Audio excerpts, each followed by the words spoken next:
ایک ایسا شخص جس نے ساری زندگی زنا کیا اور اس کی پوری زندگی زنا میں گزری، لیکن پھر بھی اللہ تبارک و تعالیٰ نے اس کو جنتی بنا دیا۔ آخر کون سا اس کا عمل تھا؟ کس وجہ سے اللہ تعالیٰ نے اس زانی کو، جس نے ساری زندگی زنا کیا، پھر اللہ نے اس کے مقدر میں جنت کو لکھ دیا؟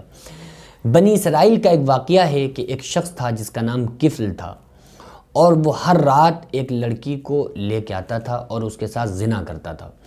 اور ایک مرتبہ اس ایک عورت کو لے کے آیا جس کے بچے تھے، لیکن وہ عورت بہت خوبصورت عورت تھی، تو اس کو وہ لے کے آیا، اور وہ پاک دامن عورت تھی، نیک عورت تھی، لیکن اس نے اس کو اپنی طرف راغب کیا اور اس سے کہا کہ میں تم سے اپنی خواہش کو ظاہر کیا، اور اس نے اس زمانے کے تقریباً 15 لاکھ روپے اس کو دینے کا وعدہ کیا کہ میں 15 لاکھ روپے دوں گا اس دور کے، اور تم میرے ساتھ ایسا ایسا کرو۔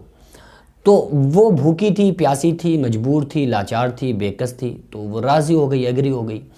وہ جیسے ہی روم کے اندر، کمرے کے اندر آتی ہے، تو کفل نے جیسے ہی اپنے ارادے کو ظاہر کیا تو وہ عورت کی آنکھوں میں آنسو آ گئے۔ تو کفل نے پوچھا تو رو کیوں رہی ہے؟ تو وہ عورت کہتی ہے کہ میں بدکار نہیں ہوں، لیکن مجھے بھوک اور فاقے نے مجھے اس کام پر آمادہ کیا ہے، یعنی بھوک کی وجہ سے میں تمہارے ان پیسوں پہ راضی ہوئی ہوں، کیونکہ میرے چھوٹے چھوٹے بچے ہیں اور وہ بھوک اور پیاس سے بڑا بے قرار ہیں اور بہت زیادہ پریشان ہیں، تو بس ان کے خاطر، اپنی بھوک کے خاطر، اپنے بچوں کی بھوک کے خاطر میں تمہارے اس کام پر ایگری ہوئی ہوں، تیار ہوئی ہوں۔ تو کفل کے آنکھوں میں آنسو آ گئے اور اس نے کہا کہ آج سے تم میری بہن ہو، اور لو تمہیں یہ پیسہ بھی مبارک، اور تمہیں یہ تمہاری عزت بھی مبارک، اور آج سے میں تمہارا بھائی ہوں، اور بہن میں بہت گناہ گار ہوں، میں نے ساری زندگی زنا کیا، تم میرے لیے دعا کرو تاکہ اللہ تعالیٰ مجھے معاف فرما دے۔ کیونکہ میں نے ساری زندگی زنا میں گزار دی ہے اور میں بڑا گناہ گار انسان ہوں، اگر تمہیں کبھی بھی کوئی ضرورت پڑے تو پھر تم اپنے بھائی کے پاس آ جانا اور میرے لیے دعا کرو۔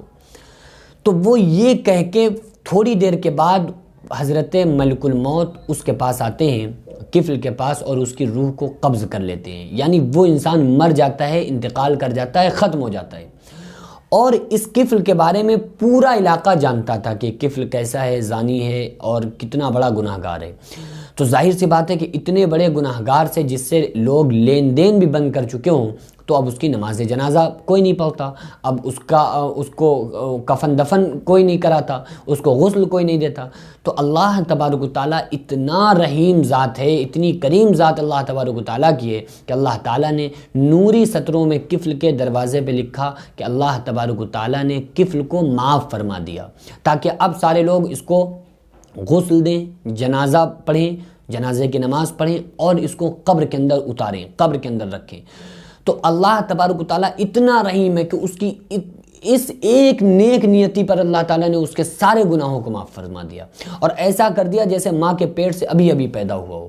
تو اتنی کریم ذات اللہ تبارک و تعالیٰ کی ہے۔ اللہ کی ذات تو توبہ کے بہانے ڈھونڈتی ہے، کون بندہ کب مجھ سے معافی مانگے اور تاکہ میں اسے معاف کر دوں۔ ایک شخص تھا بنی اسرائیل میں، اور وہ اپنے بتوں کو یاد کرتا تھا، اور وہ کہتا تھا یا صنم یا صنم یا صنم۔ صنم کے معنی ہوتا ہے پتھر، تو کہتا تھا یا صنم یا صنم یا صنم۔ ایک مرتبہ اس کی زبان سے نکلا یا صمد، تو اللہ تبارک و تعالیٰ نے 70 مرتبہ کہا لبیک لبیک یا عبدی لبیک لبیک لبیک، یعنی اے میرے بندے بتا، اے میرے بندے بتا، اے میرے بندے بتا۔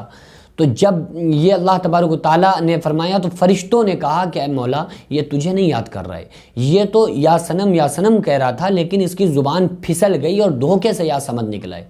تو اللہ تبارک و تعالیٰ نے فرمایا کہ اے فرشتوں خاموش ہو جاؤ، یہ ایک تو میں اس کے انتظار میں تھا کہ کبھی تو مجھے پکارے گا، چلو آج ہی صحیح، دھوکے میں صحیح، لیکن بلایا تو مجھے کو ہے نا۔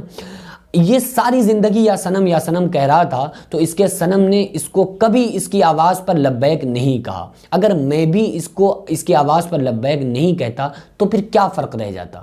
تو میں تو چونکہ اصل ذات ہوں، میں ہی پروردگار ہوں، تو اس لیے میں نے اس کی بات پر جواب دیا، جبکہ اللہ چاہے تو ایک پل میں تہس نہس کر سکتا ہے، زندگیاں ختم کر سکتا ہے، مصیبتوں، تکلیفوں، پریشانیوں میں ڈال سکتا ہے، لیکن اس کے بعد بھی اللہ تبارک و تعالیٰ کچھ نہیں کہتا ہے، کیونکہ اللہ تبارک و تعالیٰ بہت رحیم ذات ہے، کریم ذات ہے۔ لیکن اس کا مطلب ہم یہ نہ سمجھیں کہ ہم گناہ کرتے رہیں، اللہ غفور الرحیم ہے۔ یہ بھی یاد رکھیں کہ اللہ ظالم کو ڈھیل دیتا ہے اور پکڑتا ہے تو چھوڑتا نہیں ہے۔ ان بطش ربک لشدید، بے شک اللہ کی پکڑ بڑی سخت ہے۔ ہم سارے لوگوں کو چاہیے کہ اللہ سے ہر وقت توبہ کرتے رہا کریں، کیونکہ پتہ نہیں جانے میں انجانے میں نہ جانے کتنے گناہ ہم کرتے ہیں اور اس کے بعد ہم اللہ سے معافی نہیں مانگتے ہیں۔ تو ہم کو چاہیے کہ جس طرح سے ہماری زبان پر گانے، گالی اور تمام چیزیں رہتی ہیں، ہماری زبان پر اللہ کا نام، اللہ کی حمد، اللہ کی تعریف اور استغفار رہنا چاہیے، تاکہ ہم ہر وقت استغفر اللہ پڑھتے رہیں، تاکہ جو گناہ ہم سے بھول کر ہو رہے ہیں ان گناہوں کو بھی پھر اللہ تبارک و تعالی ہمارے معاف فرماتا رہے۔ دعا کریں اللہ تبارک و تعالی ہمیں اور آپ کو سب کو ہمارے تمام گناہوں کو معاف فرمائے۔ وما علینا الا البلاغ۔ السلام علیکم ورحمۃ اللہ تعالی وبرکاتہ۔